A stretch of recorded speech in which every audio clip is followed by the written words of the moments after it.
కనిపిస్తే కటకటాల వెనక్కి, దొరికితే డైరెక్ట్ గా జైలుకి అన్నట్టు యమా దూకుడు మీదున్నారు మంగళగిరి పోలీసులు. టీడీపీ ఆఫీస్ పై దాడి కేసులో ఇప్పటికే నందిగం సురేష్ ని అరెస్ట్ చేసిన ఖాకీలు మిగతా వారి కోసం ముమ్మరంగా గాలింపు చర్యలు మొదలుపెట్టారు. ఎఫ్ఐఆర్ లోను 110 మంది పేర్లను ఎంటర్ చేయడం ఇప్పుడు హాట్ టాపిక్ గా మారింది. మరోవైపు ఈ ఇష్యూ కాస్త పొలిటికల్ గాను అగ్గిరాజేస్తోంది. మంగళగిరి టీడీపీ ఆఫీస్ పై దాడి కేసును స్పీడప్ చేశారు పోలీసులు. టీడీపీ ఆఫీస్ పై మొత్తం 110 మంది దాడి చేసినట్లు గుర్తించారు. వారి కోసం 12 బృందాలుగా ఏర్పడి ముమ్మరంగా గాలిస్తున్నారు. ఆంధ్రతో పాటు హైదరాబాద్, బెంగళూరులో కూడా సెర్చ్ ఆపరేషన్ చేస్తున్నారు. ఇక ఈ కేసులో ఇప్పటికే అరెస్ట్ అయిన వైసీపీ మాజీ ఎంపీ నందిగం సురేష్ ను కస్టడీ కోరుతూ మంగళగిరి కోర్టులో పిటిషన్ వేశారు పోలీసులు. టీడీపీ ఆఫీస్ పై దాడి చేసింది 110 మందిగా గుర్తించిన పోలీసులు వారందరినీ ఎఫ్ఐఆర్ లో చేర్చారు.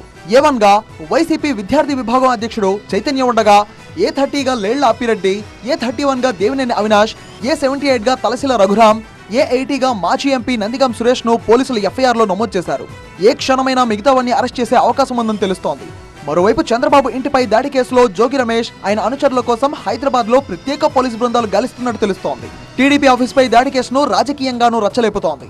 ఎలాంటి సంబంధం లేని వారిపై కూటమి ప్రభుత్వం అక్రమ కేసులు పెడుతుందంటూ వైసీపీ నేతలు ఆగ్రహం వ్యక్తం చేస్తున్నారు.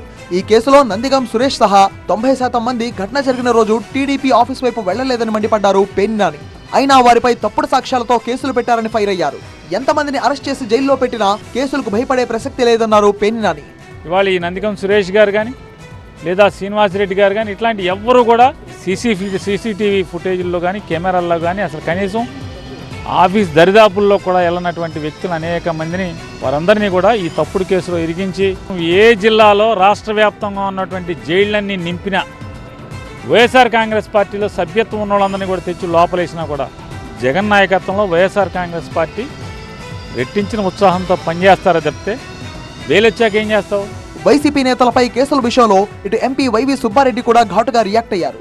వైసీపీ నేతల అక్రమ అరెస్టులపై న్యాయ పోరాటం చేస్తామన్నారు. వరద వైఫల్యాలను డైవర్ట్ చేసేందుకే వైసీపీ నేతలను అరెస్ట్ చేస్తున్నారన్నారు.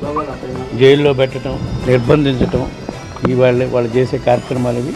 న్యాయ పోరాటం చేస్తాం, తప్పకుండా న్యాయం మాకు దొరుకుతుంది. వరదల వల్ల విజయవాడ పరిసర ప్రాంతాల్లో జరిగిన ప్రాణ నష్టానికైతేనేమి, పంట నష్టానికైతేనేమి, ప్రజలు ఇబ్బందులు పడుతున్న తీరు ఉపకుంటే దీన్ని డైవర్ట్ చేయటం కోసం ఈ అక్రమ కేసులు పెట్టి మా నాయకులను అరెస్ట్ చేసే కార్యక్రమం చేస్తున్నారు. మొత్తంగా టీడీపీ కార్యాలయంపై దాడి కేసులో ఓ వైపు నిందితుల కోసం పోలీసులు ముమ్మరంగా గాలిస్తుంటే మరోవైపు రాజకీయం కూడా ఓ రేంజ్ లో నడుస్తోంది.